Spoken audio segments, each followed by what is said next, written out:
Well, welcome to Run, Walk, Talk, Tales of Inclusion and Development. I'm Judy, and my pronouns are she and her. And I'm here with Steph, and her pronouns are she and her. And we're going to be speaking today about the importance of managing change. And in particular, we want to speak about why it's important in the context of EDI and also in learning and development. And so, Steph, let's dive in as usual. And why don't we each start with a definition of what we mean by managing change? And so I'll go ahead. I think hmm that, to me, it's really thinking about how can we be deliberate in approaching change in our work environment. And that's really about considering, the people, the process, the technologies, but really the people part of it. So really thinking about, who's going to be impacted by any change that we're implementing in Yeah. EDI or in learning.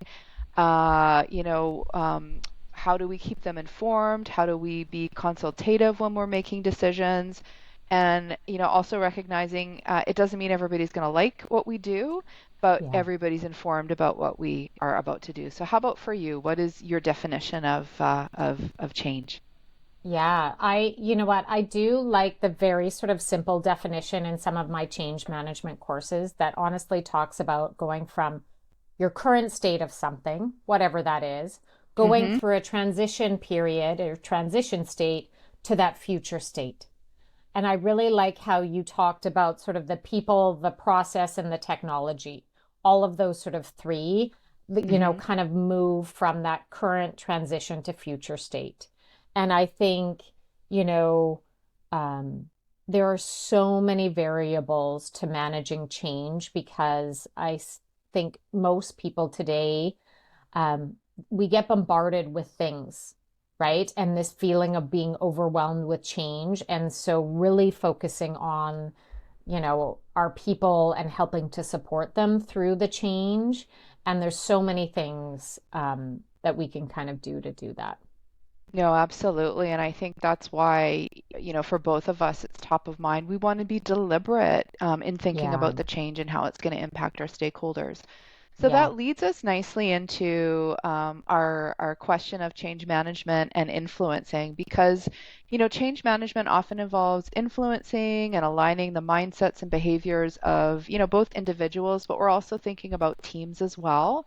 So I'd love to hear from you. Can you discuss, the role of emotional intelligence and where empathy in facilitating successful changes? And I'd love to hear any practical techniques or stories that you can share that highlight their impact in your environment. yeah. So, gosh, uh, the emotional intelligence piece, I feel like over the years we've seen how it's more and more important, and we're talking about this in kind of corporate spaces and empathy. And I think it has to be weaved throughout, right? Because if I think about myself as, ingrained change agent, this is what I live and breathe and think about, and have this feeling of a bit fearless, and we just go with the change, right? you know I have to stop and realize for others that this could be really scary. They're only getting part of the communication, and sometimes we do see, there's management decisions, and then for the person, at the front line, they might not get all of the kind of communications and reasons why. And so really bringing in your stakeholders and having some of those conversations, which can take a while, right? You might have multiple conversations and discuss the same thing for people to kind of understand why. And kind of going back to your point around the not everybody's going to like the change. Like, change management is not we are going to bring everybody along, you know, but we're going to try the best to sort of mitigate, I feel like, pain and pain points that are unnecessary. What about you? How does emotional intelligence come in Yeah, learning and well, I development? think, well, and I agree with everything that you said, and I think that, change brings up emotions in people. And as Yeah. you said, it may be a change that for some people makes them excited or hopeful, they're looking forward to it. And then for other people, there might be changes that bring out feelings of apprehension or they're even dreading the change. And I think that we need to Mm-hmm. keep in mind how those emotions can affect how we deliver on the change. So, Yeah. when we're leading change in an organization from a DEI and from a learning lens, as you said, it's really about thinking about those people who are on the front lines, people managers, the executive team. And it's going to be different for different groups, but it's also going to be impacting individuals differently as well. And I Mm-hmm. think, you want to be thinking about how disruptive is it going to be for people. And I think a really good way to find out how disruptive it's going to be is really to ask. And I think Yeah. one of the most, practical techniques you can use is, as you said, you want to be communicating the change, you want to be asking Yes. them for feedback, you want to be as transparent as possible about why you're doing it. And I think it's okay Mm-hmm. to really acknowledge that, yeah, this change is going to be difficult for us. And I think if Mm-hmm. we think about today, I mean, I think about, in my environment, just the speed of change, and the level of, client expectations and employee expectations and the differences that different generations in the workforce, Yes. some of the things that the generational impact can have with respect to change. I think about people, coming out of the pandemic looking for, work-life balance or harmony. They want companies to share their values. They want choices at work. So there's so much change and it's happening so quickly that I think, being tuned into that emotional intelligence, as you said, is critical, right? Yeah. So thinking about that and thinking about the context of, change management, how do we differentiate between adaptive change, so thinking about, just incremental improvements in our environments versus those changes that might be more transformative in nature and really, having, fundamental shifts? Can you talk about the difference in each and when Yeah. you use each approach within DEI? Yeah. When I think about adaptive change and those incremental improvements, I actually think adaptive changes can become transformational changes as well, Mm-hmm. right? Mm-hmm. That I you're love sort that. of, kind of working away on things because I think when, for me as a leader in the space in my organization, I already see what that vision is, right? Like, so I see where we're going and where I would like to get to.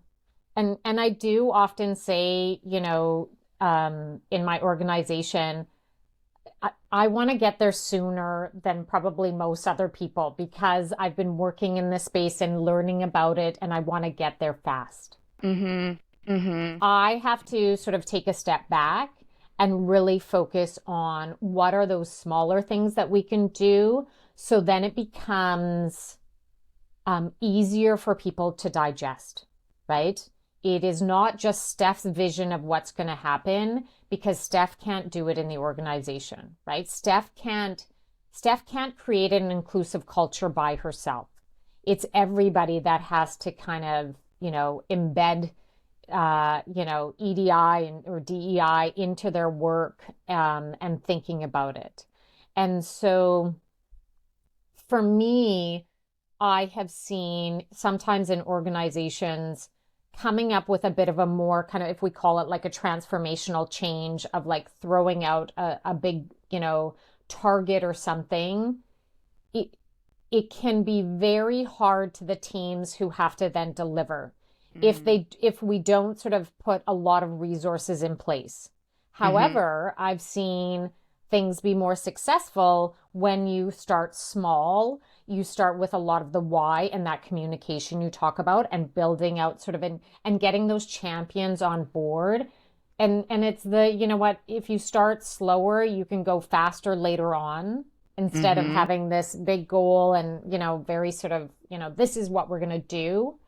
But I also understand how organizations have this vision, and sometimes having this vision gives people an opportunity to kind of rally.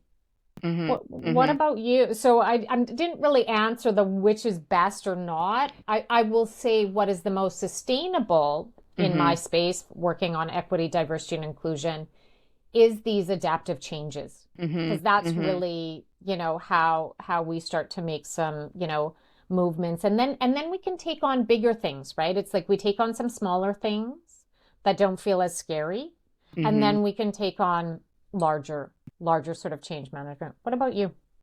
Well, it's interesting in hearing you describing all of that, and I'm thinking about, and it's on my bookshelf behind me, and I think it's Managing Transformation by William Bridges. I think it's Managing Transformation. Mm, He mm-hmm. uses an example, and it's, it works well for you and me, the running example. And so you think of running a marathon, or in our case, a half marathon. And when you were Yeah. describing that, I'm thinking about, we know that when we're out running, you're really looking for those markers along the way as you're heading to the finish line. So you're looking for, okay, I'm Yes. at the 1K, yay. Now I'm at the 5K. You hit that 10, the 15. Mm-hmm. Like those markers are really important while you're out there running. And so you've got that vision, you Yes, want to get to that finish line, but it's so important to have those moments where you feel like, oh, I'm making progress. that's And right. so I like how you've kind of woven them into together. You need those small incremental changes to get you to that transformative change when you finally reach that goal. So thinking about that and how important it is. So yeah, I think it's really important to know where you want to get to.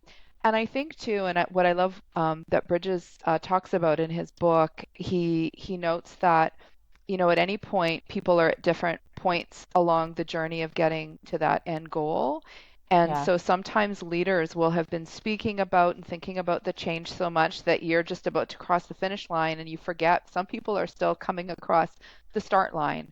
And we That's know right. that when we're Yeah. running, like some people are done and have gone for brunch when we're hitting that 15K mark.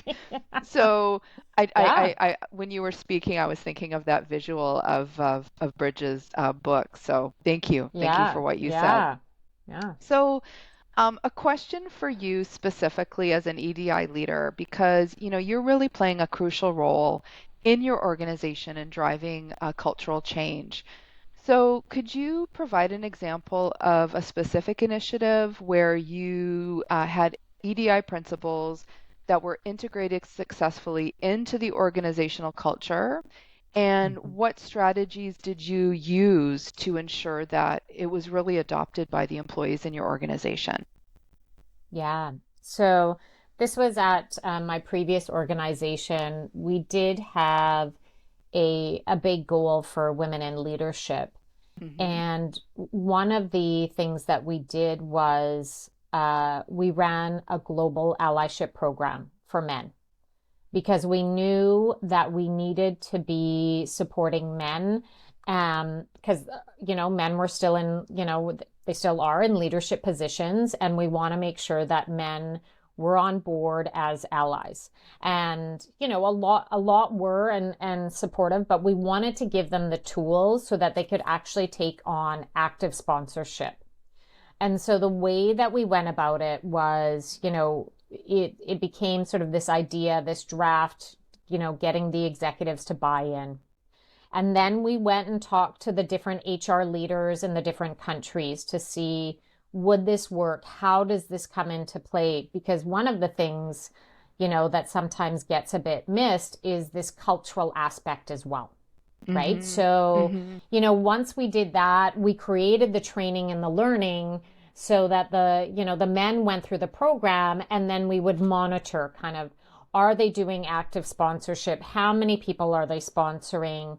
And what are they, how are they feeling about it? So we, supported them all along kind of the journey. And I would say by taking that time and giving that education piece and then Hmm. monitoring, it was a pretty successful program.